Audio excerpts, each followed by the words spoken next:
got underway with our first race at 1:50. The favourite was Tower of London, 4-6. Bahrain Trophy Stakes at Group 3. That's it, they're all in. They're off. The Bahrain Trophy gets Ladies' Day at the Boodles July Festival underway, and Think First bounds into an early lead and quickly takes 2 or 3 lengths out of his rivals, with Tower of London and Castleway and the Godolphin Silks of Raw Blue just moving up to sit on the leader's tail, who's just slightly steadied things down a little now under Neil Callan, having got to the front. So at the end of a couple of furlongs, it's Think First leading to Castleway and Tower of London in the purple and white, followed by Land Legend in a white jacket, just shading fourth to the grey St George in the hands of Kieran Fallon, and Klondike, the pink cap for Tom Marquand, looking on last of the half dozen at around about 35 miles an hour or so, just inside 13 seconds for the last furlong. They move into the turn. Think First leading, Castleway, and Tower of London sitting on his tail, disputing second. Land Legend, meanwhile, disputing fourth place with the grey St George, and 2 lengths further back in last place is Klondike as they complete the last part of the bend, and it's the keen-going Think First under Neil Callan, dictating here as they head inside the last mile. Sticking at this stage towards the near side running rail. Think First giving a lead to Castleway in the Royal Blue, and Tower of London more with a tight hold of his head, the purple and white silks. The second half of the field being disputed between St George the Grey and Land Legend, and Klondike with the pink cap looks on, and they've gone beyond halfway, heading now for the final 5 furlongs. And Think First made every inch of the running so far. Callan was positive from the stalls. He wanted to make the running, and he's been allowed to do so far. They're still nudging 34 miles an hour or so as they head inside the last half mile. Castleway in the Raw Blue is a close second, and Tower of London waiting in the wings. Then St George, Land Legend in a white jacket against the running rail, and Klondike is just about last of all, and the pace has quickened now.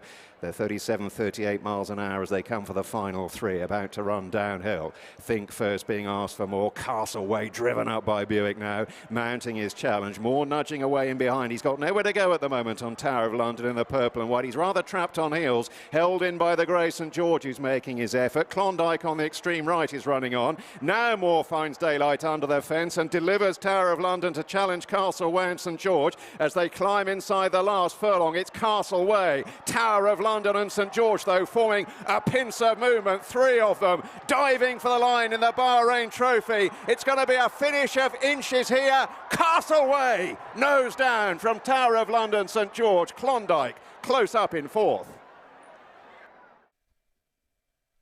Castleway, the winner of the Bahrain Trophy Stakes for William Buick and Charlie Appleby, 9-2 the winning prize. Tower of London was second, the 4-6 favourite, ahead in a neck, the winning margins. Very, very close call, but it was Castleway and the Godolphin Blue, William Buick, who finished really strongly. Tower of London was all locked up, nowhere to go. A rare sight to see Ryan Moore drop his whip, but he might look like an unlucky loser, but it's Castleway, 2 months off the track, produced beautifully, up in trip from 1 mile 2 to 1 mile and 5.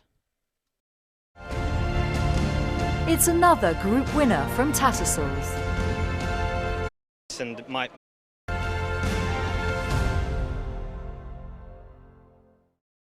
William Buick was on board Castleway, the winner of our opening race, the Bahrain Trophy. William, talk me through the race, how it panned out. It looked like the pace wasn't necessarily true. Absolutely, it was a slowly run race, and my Castleway was stepping up from mile and a quarter to a mile 5. So in many ways, it suited him, and he's a very relaxed horse. So I could put him where he was, and he just got in a nice rhythm, and it did turn into a bit of a sprint for sure, which he also was pretty well equipped for. So.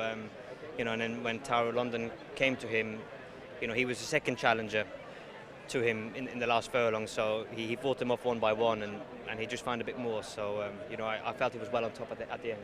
So well positioned on the one hand, but on the other hand, a good attitude. Yeah, they were coming at him, so he had to fight them off one by one, and you know, first time over the trip, hasn't run for a while, so, you know, very, very pleasing performance for sure.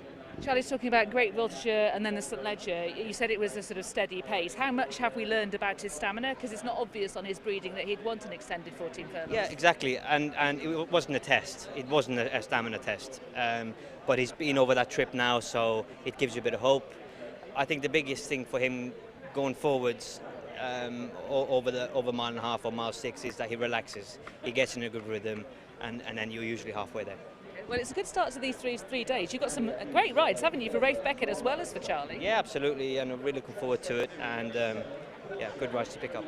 And what are you expecting from Adyar? How do you reflect on what happened at Royal Ascot? I thought it was a good run. You know, it wasn't a bad run, but obviously the expectations from him are very high, and rightly so. So, you know, you can't miss the break like he did in a race like the Prince of Wales, and then expect to win. So, you know, that didn't help him. He's over a mile and a half today, obviously. So, you know, it's a race that we obviously expect him to go well in. Finally, the Racing Post was crafting an argument today that he might be better over a mile and a half than 10 furlongs. What's your perspective? He's proven effective over both. His best form is over a mile and a half. We'll find out more after today, I guess. Well, how much will we find out, I suppose? Well, yeah, I don't know, but he is effective over both, but obviously the argument would be that his best form lies over a mile and a half. Okay, well, best of luck later. I hope it goes well. Congratulations. Thank you very much. Thank you. And Charlie Appleby has just seen Castleway win the Bahrain Trophy. He's just sorting out a few logistics at the moment. Everything calm? All good, thank you. Good. And what did you make of that success? Yeah, no, delighted. He's a horse that's done little wrong in his career, really. But his one real blip was just Epsom on soft ground. But we're coming here today. You know, we were confident at home that the step-up trip would suit him. Obviously, it's, you know, last seen at the Rolling Marder over the mile and a quarter, so that, you know, there was a question mark there, as it always is when you're going up beyond that mile and a half sort of category. But a great ride by William. We went out there to ride him as though trip wasn't an issue, and as William said, for a mile and short of a mile and 6 race, he said we went very steady. So it did turn into a bit of a sprint, and at one stage I thought, oh, we've committed now, and you're going to have to find again. And to be fair to the horse, he dug deep. He did find plenty. It wasn't a thorough sort of search of his stamina, though, and I was going to say, on his page, you know, his breeding, it isn't necessarily great for this. Look, we haven't had a run since May, and for no other reason that I dodged sort of Ascot because of King of Steel, to be brutally honest. I couldn't see us beating him. Right. So then the net target was obviously need to stay here. Obviously we kept an eye on the Grand Prix de Paris, and you know, we just felt that before we go travelling. Have you got the same strength and depth of 3-year-olds this season than maybe the year before and the year before that? I think most people can answer that for me, really. No. No, and that's just the way it is. You know, obviously, as we know, you know, in the spring there, people thought that we weren't firing on all cylinders. I was confident with what we were doing at home, everything was right, and I felt the horses were fit and well. Have you got your finger on the problem, on what that problem was? I think the same as in the question you just asked. Right. Okay. It's a quality thing. Yeah, it was. All joking apart, Lily. Yeah, no, it was. As I said the year before in Caribus and Modern Games and Native Trail. And of course, you'd love to have that year in, year out, but I'm sure people will find that quite boring. I wouldn't, but I'm sure people would. And this year, you know, horse to hopefully go into the King George with his chest out on the back of hopefully what will be a nice success this afternoon. But we'll hopefully get that job done first before we get too carried away. And his stable companion there to make sure the pace is true? Yeah, but also yes, but he's there as a genuine horse himself. He doesn't look out of place at all in a race like this. It's only a small field, but you know, realistically, we've seen him, you know, year on year putting up these good performances. Absolutely. But congratulations, best of luck there. Thanks, Lydia. Thank you. And on to race 2 on day 1, the Kingdom of Bahrain July Stakes, Group 2 for the colts and geldings over 6 furlongs, and the favourite Malk just about at 130. Malk goes in to complete the line, set. They're off. The Group 2 Kingdom of Bahrain July Stakes outsider Toca Madeira, pale jacket in the centre, got away well. Pyrrhus Sangue's racing on the extreme right and is up with the leaders. The grey racing down the middle of the track, Maximum Impact tracks them. Malk in a light blue jacket, only a couple of lengths off the lead, followed by Mountain Bear in the dark blue, and then Thunder Blue, the violet and white quarters on the cap. With Chief Manicato on the extreme left, the red cap being followed through towards the far side by Lake Forest in the dark blue and white, and just saw the white sleeves and cap is the back marker as they move through halfway in the July Stakes. Well grouped, it's just about Pura Sangue. Dark jacket with the pale sleeves to Toca Madeira. Maximum Impact, the grey on the near side. Thunder Blue in a violet jacket is coming there quite powerfully. Malk in the light blue on the extreme right is ridden along. Mountain Bear, the dark blue in behind. Just Saw, the other of the greys. White cap, white sleeves moving through. Followed by Lake Forest, Chief Mankato on the extreme left, a little off them. Climbing now inside the last furlong. Toca Madeira, pale jacket. Here's Just Saw though, right down the middle, coming storming through. Lake Forest running on the far side, but leaning left. And from last to first under Jim Crowley, it's Just Saw who wins the July Stakes from Lake Forest, Toca Madeira, and there were 4 in a line in behind for 4th place. Fine performance. Congratulations to Clive Cox and Jim Crowley. Jassour at 16-1, landing the Kingdom of Bahrain July Stakes. Lake Forest second at 7-1, and Toca Madeira, massive price in third for Brian Meehan at 40-1. But Jassour, always a horse that showed lots of promise on debut, was beaten at Nottingham, but then built on that to score at Salisbury, showing lots of promise. But now a winner on the biggest stage of all, always looking in total control. Try and miss the kick and get him to relax, and he did that. They went a nice even tempo, and he went through the gears nicely. I was always very confident in behind them. I was just waiting for a split, and yeah, he picked up very well. It was a powerful ending surge from him, wasn't it? Very, obviously stepping up a furlong as well, and he's by a very good stallion. And he's a little bullock of a horse. Thank you. Real powerhouse. So yeah, it was a good performance. And Clive's talking about heading into Group 1 company for the morning next. I'm assuming there's nothing you do to discourage him from doing that? No, not off that performance. Like I said, I think the key to him is riding him that way. He'll only get better. He'll improve the more he learns to race that way, and he's got a very potent kick, which is important.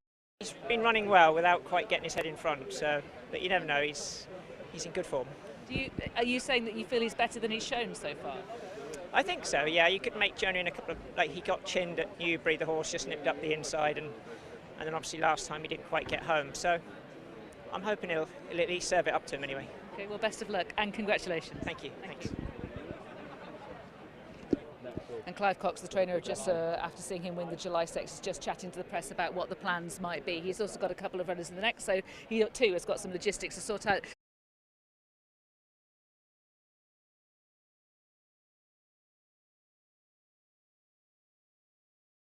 Go higher to Group 1 level?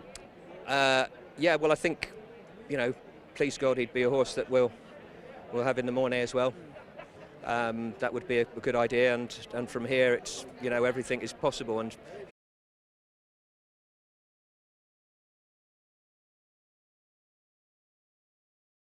a sharp 2-year-old, or is he more than that in your mind? well, I think what's really pleasing is the stallion. Havana Grey is really producing 3-year-olds as well. They're training on, so we'd have every bit of confidence. We've got a lovely horse here on Saturday, Havana Blue, who has proved that potential going forwards. And you know, this horse has got a wonderful mind. Hopefully he can continue, but he's clearly a very good 2-year-old. Very much so. And are we going to see plenty of him this season, do we hope? Yeah, listen, from here on in, I would be hopeful. As I said, he's won a Group 2 now, so we'll be. Front foot. Yeah, front foot all the way. Okay. You mentioned Havana Blue that you've got to the week. The third race, the 3 o'clock, it's the Bet 365 handicap, 6 furlongs, and at the top, Quinault, 4-1 the field. Ready? They're off, 6 furlongs, the Bet 365 handicap. Redemption Time, red cap was slightly slowly away. Nose-bounded Washington Heights away well, and so too Quinault down the centre with the green sleeves and cap, and towards the near side, the stand side, Dark 30 in the purple and white is also showing bright speed, being chased by Animate and a yellow jacket, and Ferris is just behind the leaders as well. So they spear down the middle of the race course, and it's Quinault and Dark 30 who has the purple sleeves who lead out to the nose-bounded Washington Heights, and Ferris in behind behind in the green and yellow.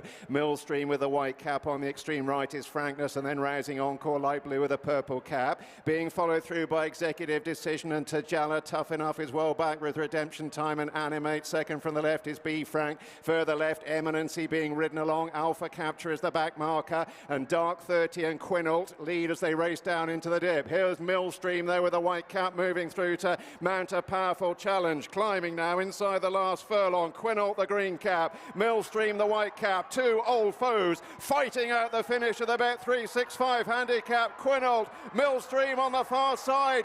Very little between them. Goes to the judge. Dark 30 was in behind in third. They were chased in by the likes of Executive Decision and Washington Heights in a thriller. Well, an absolute thriller, and what a performance. Once again, Quinault 4-1, the favourite goes in. Millstream second at 7-1. Dark 30 22-1, and in fourth place, Washington Heights for Kevin Ryan. But just a sensational display once again. All conquering, 6 on the bounce. What an extraordinary achievement from Quinault, but also for his trainer Stuart Williams, and of course the man on board, Conor Planis. Yes, an extraordinary performance from Quinault and also from his trainer, Stuart Williams. I was just asking before you came to me, have you... Months he didn't get ridden, he was just on the treadmill every day, and then slowly, and while he was running in the races earlier in the year, he was learning to be a racehorse at the same time.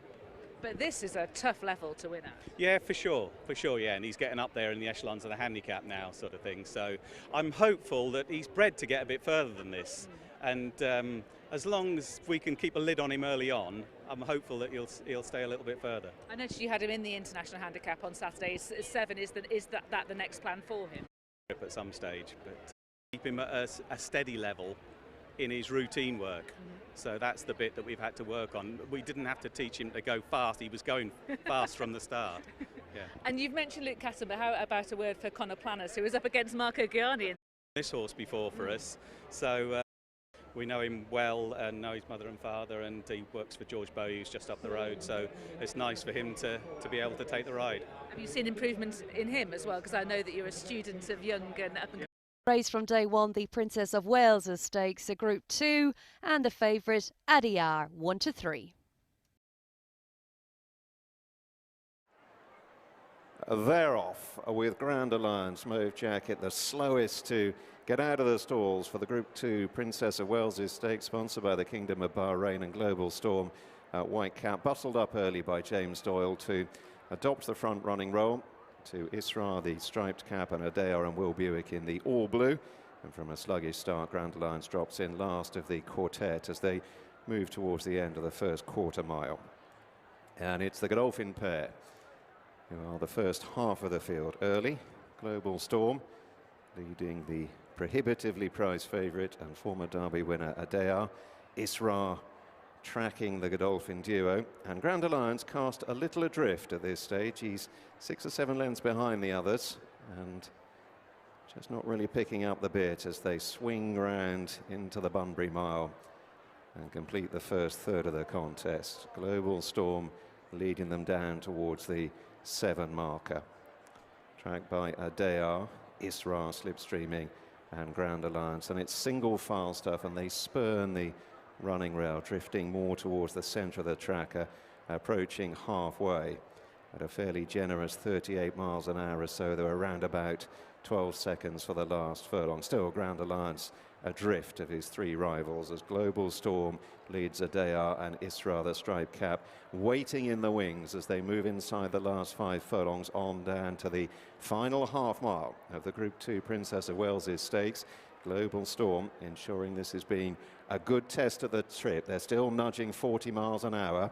Adayar in the all-blue poise, still swinging away in the hands of Will Buick. Isra making his effort now as Adayar comes sweeping on by and moves through to take over. Coming down inside the final 2.5 furlongs. Adayar asked to stretch by Buick. Isra, though, is going with him out on the right. They've quickly dropped Global Storm. There's been nothing at all from Grand Alliance, and Adayar is now having to work. And Isra is looking threatening as they race down into the dip, and Isra noses ahead. Adayar really having to work here as they climb inside the furlong, and Isra is beginning to assert. Adea leaning left, he can't offer anything else, and he looks leg weary close home, and Isra is powering away. Going to be eased close home by Jim Crowley. Isra wins the Princess of Wales' Stakes and turns over Adea. Global Storm in third and Grand Alliance in fourth.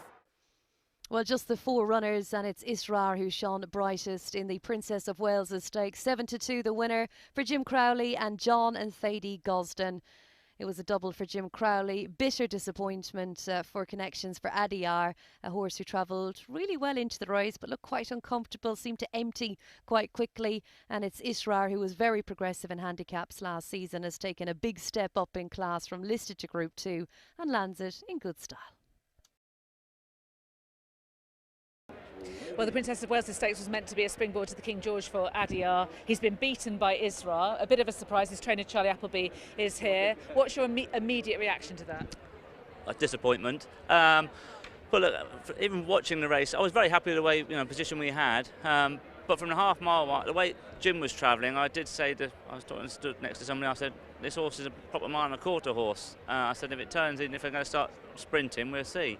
Not that we're going to turn it into a sprint, we set that solid fractions. But and then when Williams pulled, we pulled either side of Global Storm there, and Jim's come under the pump before we had. I thought, oh, we'll go and get the job done now. Once he hits the rising ground, he'll pick up. And Williams said that was at that point that he just emptied on me. He just didn't, I wasn't finishing at all. No abnormalities afterwards. He's having a good, healthy blow, but no more than not excessive or anything like that. So, and I can't use the ground as an excuse. He's got plenty of form on quick ground. Well, the only thing I was going to say to you was he's an older horse. He's got a lot bigger. Might it be that that ground on these kind of undulations might not be his bag anymore? Yeah, no. Well, William Sounds didn't. like you Yeah, don't think no, he is. no. I mean, William didn't. William said I was happy the way he moved throughout the race on it. As we know, when it comes to the business end, sometimes one of those good excuses we'll always go to with the ground, but you're being very honest. No, I'm not going to. I can't use that. Okay. I'm just more disappointed that he just didn't finish out. Whether we got beat or not, he was paddling up the hill really. So is it go away, do some tests, try and get to the bottom of what's going on, or what? Yeah, obviously, yeah. But first and foremost, just make sure everything's all right. I mean, he looks fine after the race, and he just say just now, had a good healthy blow, and he's come back in sound. That's the main thing. The question on everybody's lips will be saying, well, what happens about the King George? I don't think realistically. I'm not going to say we won't be, unless all of a sudden we see something that was blatantly obvious why we've been beaten today. But on the back of that, you'd have a job to be going into a King George with any confidence. Particularly, it's looking a quite hot one as well. Sure. From what you've seen of him at home, has he still got it at the age of 5? Yeah, I think we saw that. To be fair, at Newmarket, I know, at the end of the day, it was the same horse there in Global Storm. You could say, well, we probably beaten him the same distance, but it's just the way he did it at Newmarket over the mile quarter there. Once he hit the rising ground, was his most impressive bit, really. And like I say, we went into Ascot very confident that he'd run a big race. We weren't going to go over and say we were going to be good enough to win at that trip, but and I think he ran a solid race. But yeah, disappointed, but nothing blatantly obvious as we stand as an excuse. Charlie, thank you very much for your thoughts. Pleasure. Nothing, Lydia. Cheers. John Gosden and I were just admiring this beautiful cup for the Princess of Wales' Stakes. Beautiful it is as well, and Isra has just won it for his owner, Shaker Hissa. Congratulations. That must have been a pleasant surprise, I'd imagine. Yeah, I think everyone thought we were running to be second, and they've gone very strong fractions. It was not falsely run. I think they're a tick off the track record, 2:27 and change, so great performance. He coped with the ground, which was fast enough for him. But it's in beautiful condition, the track. It's not been raced on since last year, so it's pristine condition. And coming here, what did you make of his last run? Did you feel that he hadn't quite shown what he was capable of just yet? No, it was a mistake. We thought he'd stay, but remember, he is by NYRA, who's a sprinter, and he's NYRA's out of a Linamix mare, so you get stamina. On the other hand, Takaruda was a mile and a half, winning King George's and Oaks. So we made a mistake there. We wanted to see whether he'd go that distance. He didn't see out the last part, and beaten by an exceptionally good stayer who won at York in blistering style, if people remember last year, by about 20 lengths. So he ran well, and then we're back to a mile and a half here. We entered the race. We couldn't believe there were just so few entries. So no matter what, we've got to run here to support the race, and it's very much gone our way. So what would be the plan now? I notice you haven't got any entries for him, so where might you go? Well, he's won a Group 2 now, which, you know, it leaves me a little bit looking. I don't want to go rushing into a King George. He's just put a huge effort in today, nearly breaking track records. So that would be a terrible mistake. You get caught on the bounce there, as they say. But we'll just look carefully at the programme book. He handles everything from good to firm to soft. So he's pretty versatile. Just the trainer needs to get his thinking cap on now. So is this as far as he wants to go, do you think? Yes, absolutely. You know, Thady and I discussed it, and we thought we'll put him in this race. It'll suit. The timing's good. We didn't go to Ascot with him. It's tough to go to Royal Ascot and here, have a hard race at Ascot and be at this meeting. So we brought him here fresh.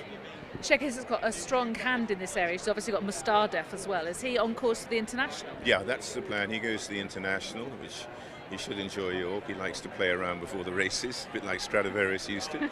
And no, he'll be going there, and you know, we're very happy with him.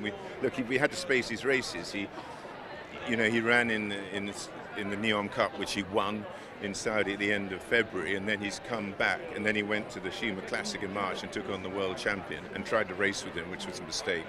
Back to a mile and a quarter, and he shows what he could do in the Prince of Wales. And he's come out of it really well. You've been happy with everything he's done? No, super, very playful, very full of himself every morning. And Emily Upjohn, I got your reaction immediately after her fine second in the Eclipse. You were thinking about the King George. How is it after you've had a few days? After a race like that, she said it's a tough race. You don't go and say, we're definitely going here. Couldn't be more thrilled. She ate her 3 bowls of feed that night, out the next morning playing and pick of grass, and in great form in herself. Trotted, I had to canter again quickly. She was bucking and mucking about. So I'm very pleased with her, and there's no reason at this stage that she wouldn't be going to a King George. Excellent stuff. I look forward to that. Many congratulations on this win. Thanks. Thank you. Race 5 was next. It was the British Stallion Studs EBF Maiden Filly Stakes, a Class 2 over 6 furlongs, and all about potential and promise. It was Key to Kotai, though, the favourite at 5-2. Clear from the front, the British Stallion Studs EBF Maiden Filly Stakes. They're off. 6 furlongs, 1,200 metres ahead of them. Key to Kotai towards the right in the black and white, just edge left leading the stalls, but got away well. So too down the centre, Lexington Bell in the light blue, and towards the left, probably the overall leader is NYRA Breeze in the yellow with the blue sleeves, tracked there by the all blue of Dubai Treasure. So they head towards the end of a couple of furlongs. It's NYRA Breeze giving a lead to Dubai Treasure, second from the left. Lexington Bell with the white face down the centre alongside Sacred Angel with the orange cap. Key to Kotai out on the extreme right, followed there by Suicide Blonde with the black cap and Bourgeoisie in a yellow jacket. Rating in the purple and white diamonds, purple sleeves is being ridden along. In behind, Ornalea, violet jacket, looking for a way through. Misinformation is just about last, and they're running downhill inside the last couple of furlongs. Dubai Treasure, the raw blue, Key to Kotai, the black and white, and Sacred Angel, the orange cap, the leading 3 as now they ascend for the last furlong. Sacred Angel, Key to Kotai, Dubai Treasure, Bourgeoisie in a yellow jacket is keeping on, and down the near side, Ornalea has found daylight, also running on late, but it's Sacred Angel in front. 2 on the day for Buick. Sacred Angel nudged out to make sure. Beats Dubai Treasure, promising an effort from Ornalea in 3rd. Key to Kotai back in 4th. Double for William Buick with Sacred Angel and Charlie Johnston. 11-2 the winner. Dubai Treasure 7-1, and Ornella was back in 3rd at 9-2. This was a race all about potential, promise, and 5 debutants in the field, but it was the filly with experience who certainly benefited from that. Showed promise when 3rd of 7 in a novice at Pontefract on debut, and has gone 2 steps better and has managed the win in great style for the 5th race. Yes, he was just chatting to members of the press about Sacred Angel's win here. An improvement on a debut where she showed quite a bit. She did, yeah. I thought she was the best horse in the race on debut. She got beat by 2 horses that had previous experience, and it was only that experience that told, really. Pontefract.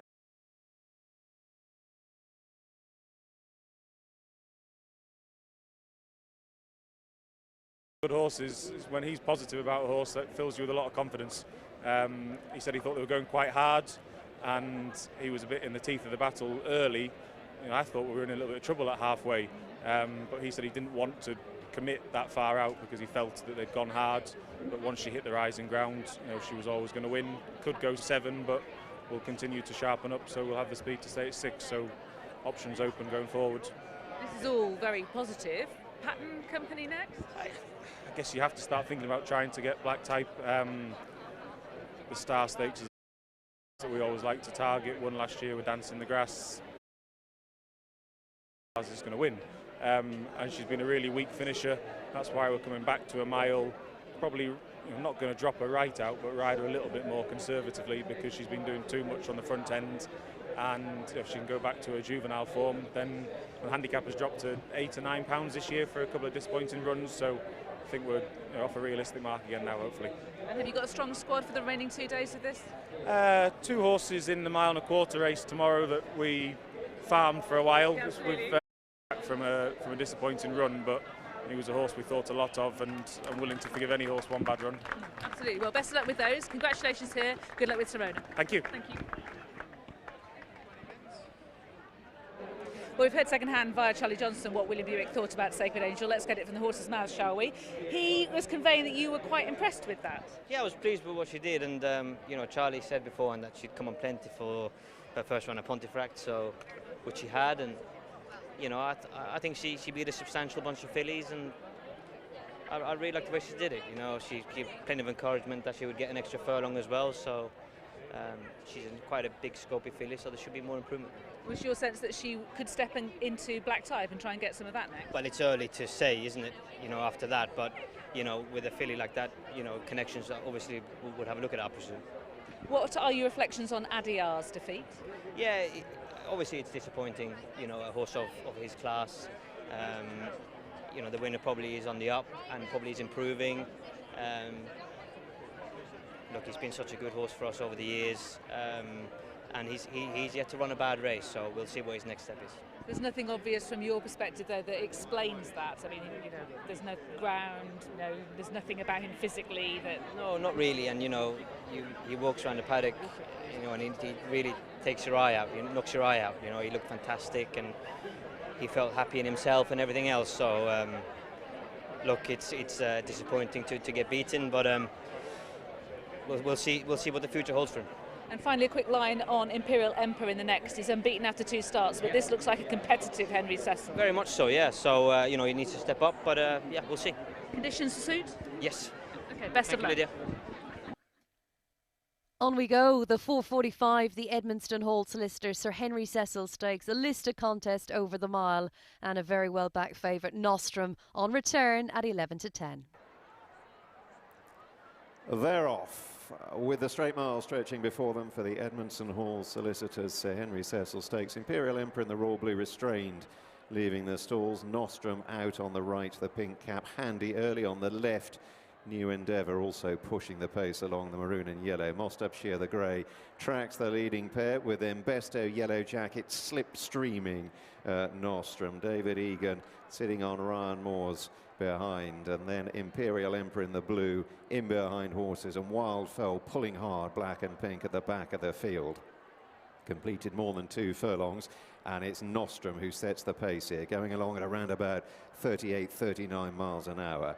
New Endeavour sitting a close second. Embesto Yellow Jacket disputing third with Mostupshire. Imperial Emperor now on the extreme left, asked to get a bit closer by Will Buick as they move through halfway. And Wildfell and John Egan in the black and pink racing in touch in rear. So Nostrum on the right, leading them down to the final 3 furlongs. More still sitting quietly. New Endeavour still close up, though, the maroon and yellow out on the left. Now being asked for more. Imperial Empress second from the left. Mostupshire is shaken up. Embesto Yellow Jacket is getting into it, ridden now as they race down into the dip. Nostrum still bowling along in front, swinging along in front. Now Moore asks him to stretch as they meet rising ground, and Nostrum quickens up, 40 miles an hour coming inside the furlong. 3, 4, 5 lengths ahead. Embesto chasing, but chasing shadows. We had to wait for his return, but the wait was worth it. Nostrum back with a bang. Wins the Sir Henry Cecil from Embesto. New Endeavour in third, Mostupshire back in fourth. It was Nostrum who absolutely lit up day one at Newmarket. 11 to 10, the favourite for Ryan Moore, Sir Michael Stout, and of course a fitting winner in the Juddmonte colours, landing the Henry Cecil Stakes. Absent since his credible third to Caldine in last year's Dewhurst, and it was certainly worth the wait. An absolute star performance, just travelled so beautifully, showed that real quality, and a lot of chat about this horse now being a Group 1 contender. He looks that all right. Well done to Sir Michael Stout and Ryan Moore. Well, after a performance like that from Nostrum, we had to talk to Barry Martin from Juddmonte. Worth waiting for, I think, wasn't it? Yeah, very much so. Look, we've never made any bones about the fact that we think he's a very, very good horse, and we were obviously a little frustrated at the start of the season, but it wasn't anything. Coming here a couple of years ago and meeting Baid, and it's been a good race, and it looked a deep renewal.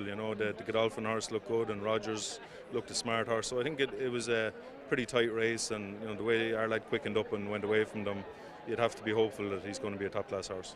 Now, one company. What would you like to do? Look, I didn't get to interview him. If you couldn't get an answer out of him, I have no chance. But Michael was saying that he's pretty confident he'd stay 10, and Ryan thought the same. But he looked comfortable at the mile today, so we'll see where we go. And Royal Ascot 2, Group 1. We had classic aspirations at the start of the year, and she just didn't come in time. She won well the last day. We're looking forward to tomorrow. It's a big jump. Not so sure if we're going to be competitive, but we'll find out tomorrow. Okay, well, very best of luck. It'd be great to have an excellent double like that, but I think Nostrum's performance was tremendous today, so well done. Perfect. Thank you very much. Thank you. So Michael Starrs has just won the Sir Henry Cecil Stakes, and a deep one at that with Nostrum, and he's done so really impressively.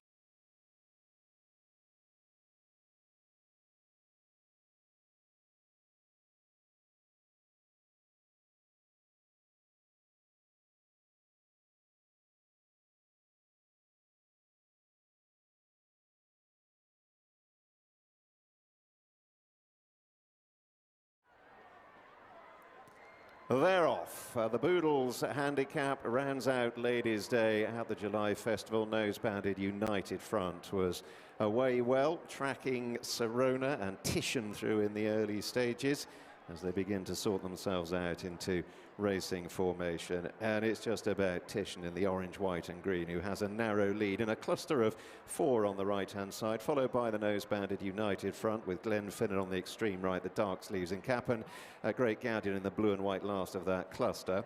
Meanwhile, Bling on the music in a beige and a mauve jacket leads them towards the near side centre of the track, followed through by the grey Bodegan and Darkness in the light blue, and Serona in the beige silks is held up just a couple of lengths off the pace. So well grouped as they move down towards the halfway point, nudging nearly 40 miles an hour. They're inside 12 seconds for the last furlong.